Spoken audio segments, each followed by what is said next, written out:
చంద్రబాబు నాయుడు గారి ఫిలాసఫీ ఏమంటే ప్రభుత్వం అనేది చాలా తక్కువ ఉండాలా, వీలైనంత వరకు అవుట్సోర్సింగ్ చేయాలా, వీలైనంత వరకు కాంట్రాక్ట్ చేయాలా, వీలైనంత వరకు అవన్నీ తెలుగుదేశం కార్యకర్తలకు ఇచ్చుకోవాలనేది ఆయన ఫిలాసఫీ. రాజశేఖర రెడ్డి గారిది, జగన్మోహన్ రెడ్డి గారి ఫిలాసఫీ ఏమంటే ప్రభుత్వం పరంగా ఉండాలా, ప్రభుత్వ పరంగా ఉద్యోగస్తులు ఏదైతే పనిచేస్తున్నారో వాళ్ళ దాంట్లోకి మనం రోజు తరచుపోయి మనం జోక్యం చేసుకోరాదు, వాళ్ళకి ఇండిపెండెంట్గా వదిలిపెట్టేసి వాళ్ళ పని వాళ్ళు చేసుకోవాలి. మీది ఎంతసేపు కూడా ప్రైవేటైజ్ పరణ.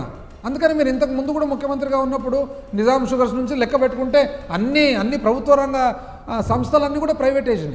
ఎందుకంటే మీ ఆలోచనే ప్రైవేట్ ఉండాలా, ఆ ప్రైవేట్లో మీకు నచ్చిన వాళ్ళు ఉండాలా, లేదా పార్టీ పరంగా ఉండేవాళ్ళు. చిన్న ఉద్యోగాలు అయితే పార్టీ పరంగా ఉండాలా, పెద్ద ఉద్యోగాలు అయితే మనకు నచ్చిన వాళ్ళు ఉండాలి. మీ ఫిలాసఫీ అది.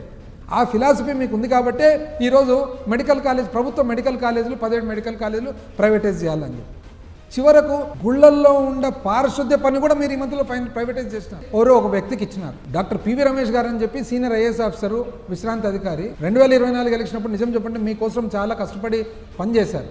ఈ మధ్యలోనే ఆయన చాలా చక్కగా మాట్లాడినారు. ఏమని అన్నారంటే ఇది చాలా తప్పు, పీపీపీ అంటే కేవలం ఇది మీకు నచ్చిన వాళ్ళ చేతుల్లో పెట్టేదానికే చేసేది పీపీపీ అని విశ్రాంతి అధికారి డాక్టర్ పివి రమేష్ గారు ఈ 2024 ఎలక్షన్లో మీకోసం చాలా కష్టపడిన వ్యక్తి.